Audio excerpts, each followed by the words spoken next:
दोस्तों, कहानी की शुरुआत दिलारा नाम की लड़की को दिखाते हुए होती है, जो कि टर्की की एक मशहूर थिएटर एक्ट्रेस है और साथ ही काफी घमंडी भी है। दिलारा का एक बॉयफ्रेंड भी होता है जिसका नाम सरकन है। वो उससे बहुत ज्यादा प्यार करती है और सरकन उसे हमेशा दिखाने की कोशिश करता है कि उसकी जिंदगी में दिलारा के अलावा कोई और लड़की नहीं है।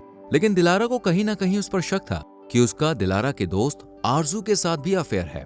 खैर, एक दिन जब दिलारा सुबह उठती है तो उसे अपने लैपटॉप पर बेलिंडा नाम की शैम्पू कंपनी की तरफ से एक कमर्शियल प्ले करने का ऑफर मिलता है, जिसके बारे में उसने आज से पहले कभी नहीं सुना था। साथ ही जब दिलारा इस प्ले की स्क्रिप्ट पढ़ती है तो उसे बहुत अजीब लगता है, क्योंकि स्क्रिप्ट के मुताबिक उसे एक ऐसा रोल प्ले करना था जो कि एक अच्छी पत्नी और एक अच्छी माँ है। ये दिलारा का पहला कमर्शियल प्ले होने वाला था, इसलिए वो अपनी मैनेजर आयशा को इस प्ले में काम करने के लिए मना भी नहीं कर सकती थी। दिलारा जब इस प्ले के बारे में अपने दोस्तों को बताती है तो उसके रईस दोस्त उसका मजाक बनाने लगते हैं, क्योंकि इन लोगों ने कभी मिडिल क्लास लोगों की तरह जिंदगी गुजारी ही नहीं थी।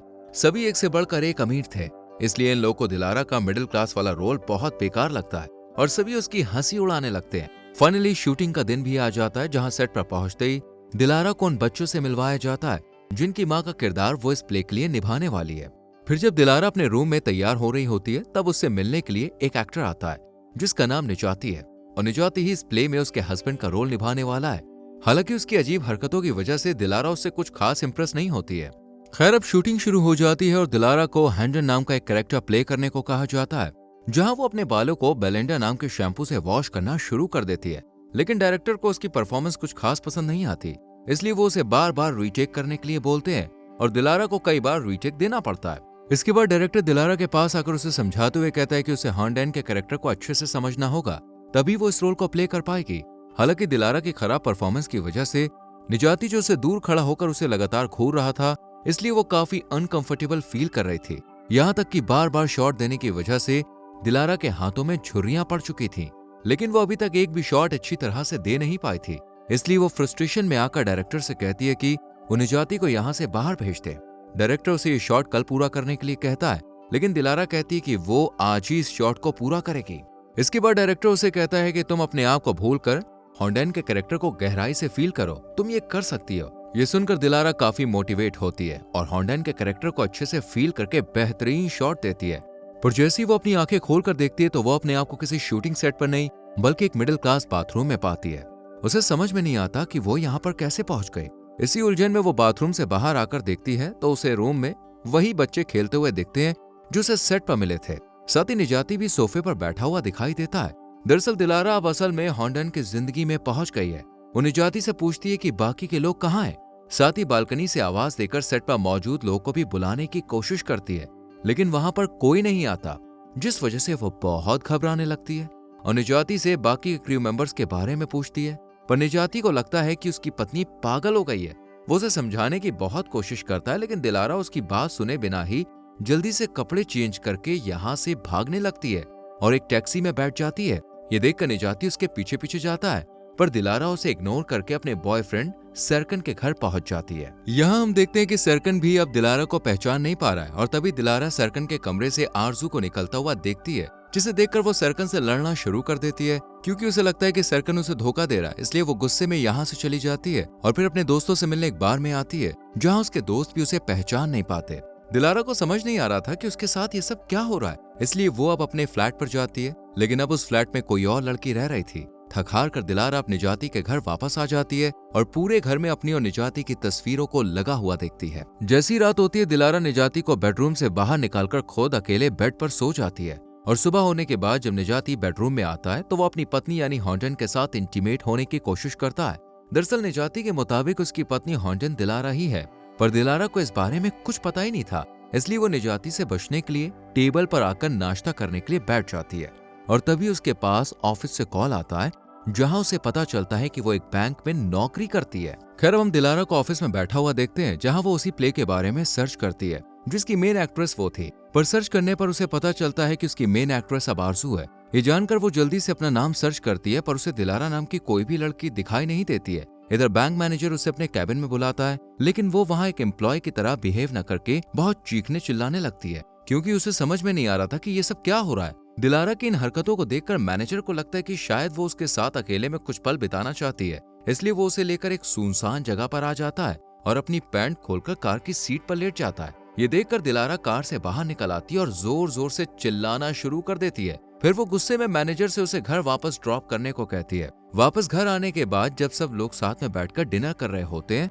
तब दिलारा पागलों की तरह बिहेव करने लगती है और जल्दी से बाथरूम में जाकर शावर लेती है, ये सोचकर कि शायद हो सकता है कि वो अपनी दुनिया में वापस चली जाए। लेकिन ऐसा कुछ भी नहीं होता। पर निजाती उसकी हरकतों को देखकर उसे एक डॉक्टर के पास ले जाता है, जहां दिलारा डॉक्टर को भी यह समझाने की कोशिश करती है कि वो हॉन्डन नहीं बल्कि एक थिएटर आर्टिस्ट दिलारा है और एक प्ले की वजह से वो हॉन्डन की जिंदगी में आ गई है। हालांकि उसकी बात सुनने के बाद डॉक्टर उसे पागल मान लेते हैं और उसे बेहोशी का इंजेक्शन देकर एडमिट कर लेते हैं। इस हॉस्पिटल में दिलारा को एक बूढ़ी लेडी मिलती है जो उससे कहती है कि उसे जो हॉन्डन का कैरेक्टर मिला है वो उसी को प्ले करती रहे, वरना उसे यहीं रहना पड़ सकता है। दिलारा उस लेडी की बात मानकर अच्छे से तैयार होने के बाद डॉक्टर्स के पास पहुंच जाती है और उनसे कहती है कि अब वो बिल्कुल ठीक है। साथ ही वो एक आर्टिस्ट नहीं बल्कि एक बैंक में जॉब करती है। ये सुनने के बाद डॉक्टर्स को भी लगने लगता है कि वो ठीक हो चुकी है, इसलिए वो उसे डिस्चार्ज कर देते हैं और दिलारा वापस निजाती के घर में आ जाती है, जहां निजाती उसके साथ इंटीमेट होने के लिए कहता है। पर तभी दोनों बच्चे आकर दिलारा के पास सो जाते हैं और दिलारा एक बार फिर से बच जाती है। अगले दिन हम दिलारा को थिएटर में सरकन से मिलता हुआ देखते हैं, जहां सरकन उसे पहचान नहीं पाता है, लेकिन दिलारा के कहने पर वो उसके साथ एक कैफे में आ जाता है। यहाँ दिलारा उससे कहती कि वो उसे थिएटर में कोई काम दिला दे,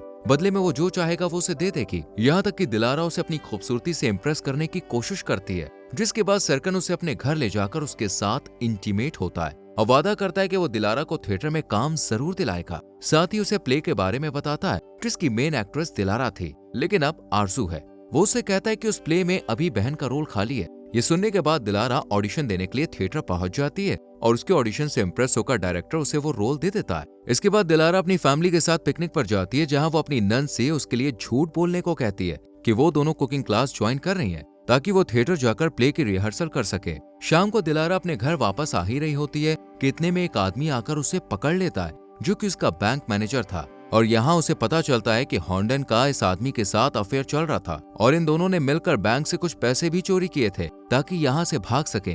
लेकिन बैंक वालों को अब उनकी चोरी का पता लग गया है, इसलिए वो मैनेजर के पीछे पड़े हुए हैं कि अगर उसने पैसे नहीं दिए तो वो उसे मार देंगे। ये सुनकर दिलारा उससे कहती कि उसकी मेमोरी कमजोर हो गई है, उसे नहीं पता कि उसने चोरी के पैसे कहाँ छुपाए हैं। फिर मैनेजर उसे याद दिलाने की कोशिश करता है कि उसने वो पैसे ब्राउन कलर के एक बैग में छुपाए थे। यहाँ मैनेजर को लगता है कि शायद दिलारा उसे पैसे ना देने की वजह से सब बहाना कर रही है, इसलिए वो उसे धमकी देकर यहाँ से चला जाता है। घर आने के बाद दिलारा हॉन्डन की तस्वीर देखकर सोचती है कि हो सकता है हॉन्डन उसकी लाइफ जी रही हो, लेकिन वो जल्द ही सब कुछ ठीक कर देगी। इसके बाद वो अच्छी तरह हॉन्डन के कैरेक्टर को फॉलो करने लगती है, घर के सभी काम करती है, साथ ही रिहर्सल भी काफी अच्छी तरह से करती है। पर एक दिन घर आते वक्त उसकी कार का एक्सीडेंट हो जाता है, लेकिन दिलारा को कुछ भी नहीं होता। पर तभी उसकी नजर कार पर पड़े हुए एक लेटर की तरफ जाती है, जो कि बैंक की तरफ से आया था और उसमें लिखा हुआ था कि अगर इसने कल तक बैंक के पैसे नहीं लौटाए तो उस पर एक्शन लिया जाएगा। घर आने के बाद दिलारा निजाती के साथ इंटीमेट होती है, क्योंकि वो अब हॉन्डन के कैरेक्टर को एक्सेप्ट कर चुकी थी और इसी दौरान उसे इन पैसों के बारे में पता चल जाता है,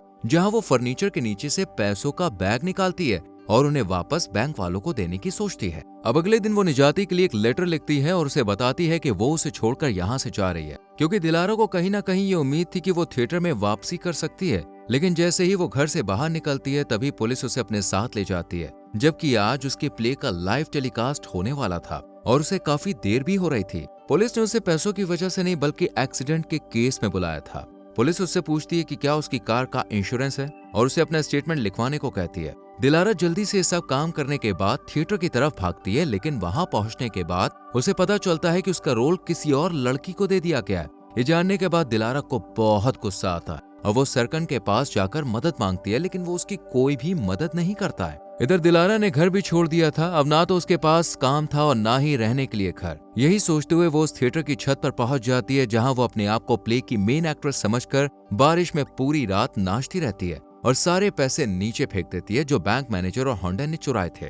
इसके बाद वो जैसे ही नीचे आती है तब उसके चेहरे पर कार की हेडलाइट पड़ती है और वो दोबारा अपनी दुनिया में वापस पहुंच जाती है, जहां डायरेक्टर उसकी परफॉर्मेंस की बहुत तारीफ करता है और फिर सभी लोग अपना अपना काम खत्म करके शूटिंग के सेट से वापस चले जाते हैं। हालांकि दिलारा भी कंफ्यूज थी और इसी के साथ ये मूवी यहीं पर खत्म हो जाती है। वेल दोस्तों, अगर आपको इस मूवी का लिंक चाहिए तो हमारे टेलीग्राम चैनल को ज्वाइन कीजिए, जिसका लिंक आपको डिस्क्रिप्शन में मिल जाएगा। साथ में हमारी वीडियो को लाइक करें, शेयर करें और चैनल को सब्सक्राइब करके बेल आइकॉन प्रेस करें, जिससे आपसे आने वाली वीडियोस के नोटिफिकेशंस मिस ना हो। मिलते हैं आपसे अगली वीडियो में। Till then, bye bye, take care.